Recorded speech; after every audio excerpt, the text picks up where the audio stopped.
What if I told you that being drowned 5 times in a frozen river could make you stronger, not break you? That the ice-cold water meant to silence you forever could become the forge that tempered your unbreakable spirit? This is not a fairy tale. This is what happened to me, Elara, in the brutal winter of 1645, in a town that tried to kill me for speaking the truth. Picture this. Medieval Oakhaven in the depths of winter. Snow piled against the timber-framed houses like frozen waves.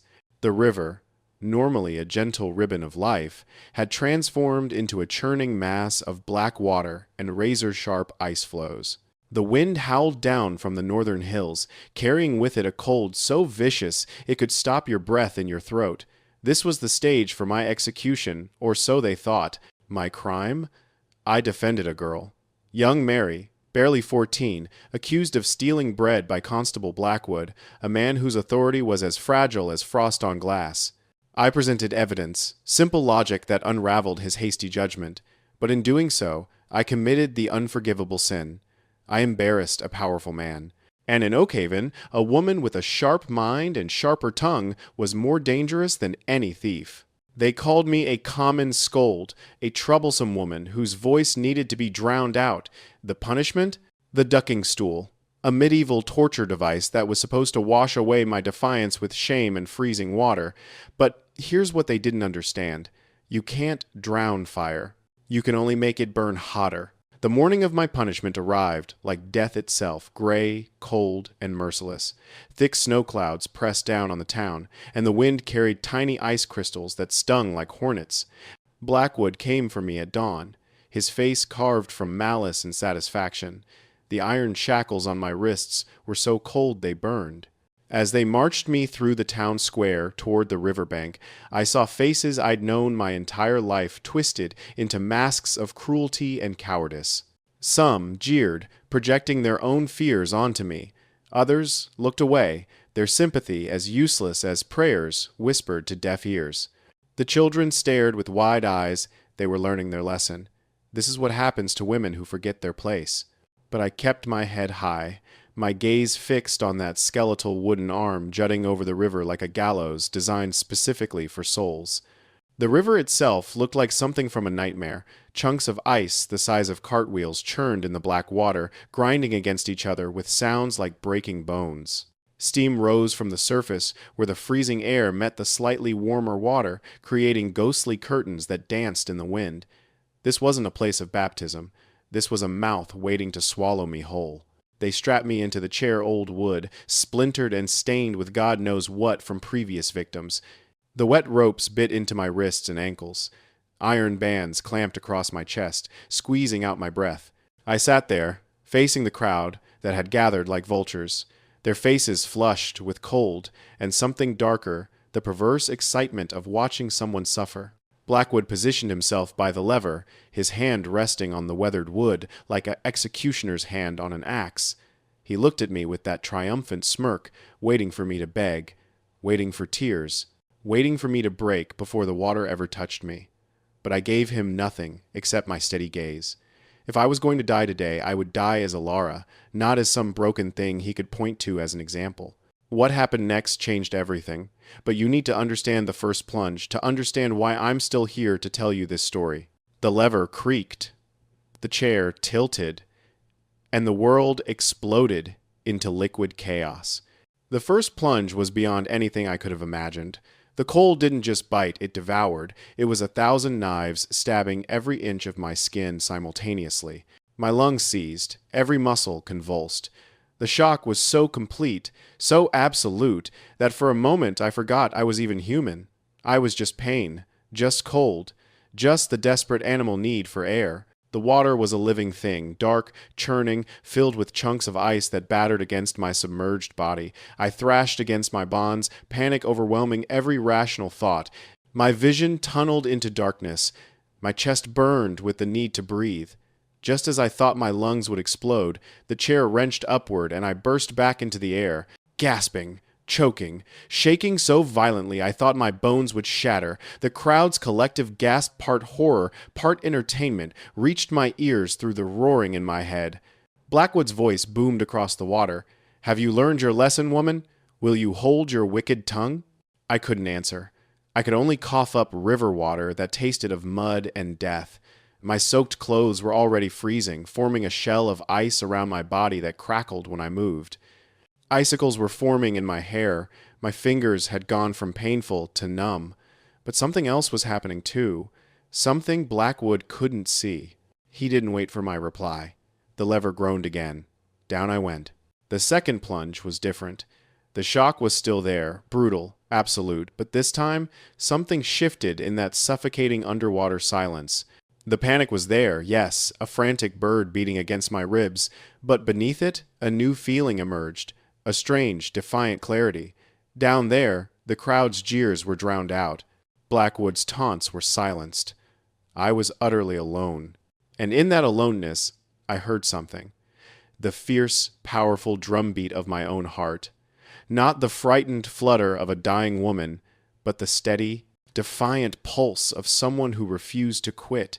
I saw not the murky riverbed, but an ember of light deep in my consciousness, a flicker of something that would not be extinguished no matter how much ice water they poured over it. Can you imagine finding your strength in the place meant to destroy you? That's exactly what was happening. When they pulled me up that second time, sputtering and shivering, my vision was blurred, but my mind was diamond sharp. Blackwood's face was a red, angry blotch against the gray winter sky. "Confess your sin!" he bellowed, his breath making clouds in the frigid air. "Renounce your pride!" I looked past him at the crowd, and I understood. They weren't my judges. They were prisoners, just like me, prisoners of tradition, of fear, of silence they'd mistaken for safety. They were terrified that if my spirit could be broken so easily, then so could theirs. And in that frozen moment, I knew I couldn't break. Not for them, for me. The third plunge came. But this time, I was ready. As the chair dropped, I didn't fight. I took one last deep breath and surrendered to the fall. This is going to sound strange, but here's what happened next. As the water enveloped me and the ice scraped against my submerged body, I closed my eyes and focused on that inner ember. The cold was still agony, don't misunderstand me. My body was shutting down, but it no longer reached my core. The ice became a forge. The water became a hammer. And with each strike, instead of shattering, I was being tempered into something harder, something stronger. They plunged me in a fourth time, then a fifth. It became a rhythm, cold, dark, silence, then air, light, noise. With each immersion, I felt less like a victim and more like a witness to my own transformation. I was witnessing the failure of their power. Their grandest tool of intimidation, this brutal instrument of control, was breaking against something they couldn't comprehend, the unbreakable core of human will. By the fifth time, my body was barely functioning. My lips were blue. My limbs were numb blocks of ice. My heart was slowing. The crowd had gone silent. The entertainment had turned into something else, something that made them uncomfortable. They had come to watch a woman be drowned into submission. Instead, they were watching something they didn't have words for. When they finally hoisted me from the water for the last time, they had to unstrap my frozen fingers from the chair arms. I was barely conscious, hypothermic, my body one long tremor of cold and pain. But as they half-dragged, half-carried me to the bank, I did something that made the entire crowd gasp. I lifted my head. I looked directly at Constable Blackwood, and in my eyes was not hatred, not fear, only a profound, unshakable calm. He expected me to collapse, to weep, to be carried away, a broken shell of a woman who would never speak out of turn again, but I didn't. I stood on my own 2 feet, swaying, dripping, encased in a thin veneer of ice that caught the pale winter light and made me shimmer like something not quite human, like something forged in winter itself. The crowd fell absolutely silent. You could hear the wind, the creaking of the ducking stool, the grinding of ice in the river. Nothing else. They were looking at me, but they were seeing something new, something that terrified them more than any scold ever could, proof that you could survive what was meant to kill you. I didn't speak a word. I didn't have to. My survival was my sermon. My silence was my victory, the most eloquent speech I ever gave. I turned my back on the river, on that monstrous chair. on the stunned Blackwood, whose hand still rested uselessly on the lever. And I began the slow, painful walk back to my cottage, each step crunching through the snow, each breath a cloud of steam in the freezing air. Every step was a testament to something they couldn't understand. The human spirit cannot be drowned. In the days and weeks that followed, Oakhaven transformed. The whispers that followed me through the snow-packed streets were no longer scorn, but awe. The ducking stool, which had stood for generations as a symbol of fear and female subjugation, had been transformed into something else. It was now a monument to the failure of intimidation. They never used it again. Its power was broken, because I had not been. I didn't become a preacher or a revolutionary. I simply continued to be Alara. I tended my herbs, dried them by my hearth fire while snow piled against my windows. I read my books while winter storms howled outside, and when people came to my door, and they did come, more and more their eyes filled with their own quiet troubles, I didn't offer them easy answers. I offered them warm tea and the truth I'd learned in the heart of that frozen river. The world will always have its ducking stools. It will have its cold rivers of judgment, its levers of oppression, its crowds that gather to watch you break. It will try to submerge you in icy waters of doubt, fear, and despair, hoping to extinguish the unique fire that is your soul. It will tell you your voice is too loud, your mind too sharp, your spirit too bright. Do not let it.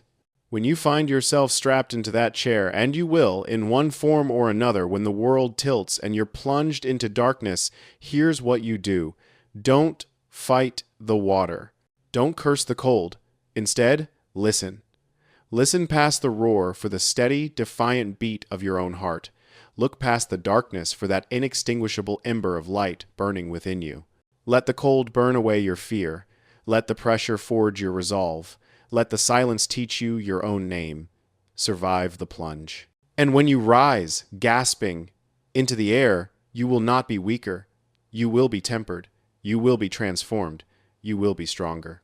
Because here's the truth they don't want you to know. It is in the deepest cold that we discover the fire we are made of. It is in the winter of our trials that we find the unbreakable core of who we truly are. The ice cannot extinguish what burns within you.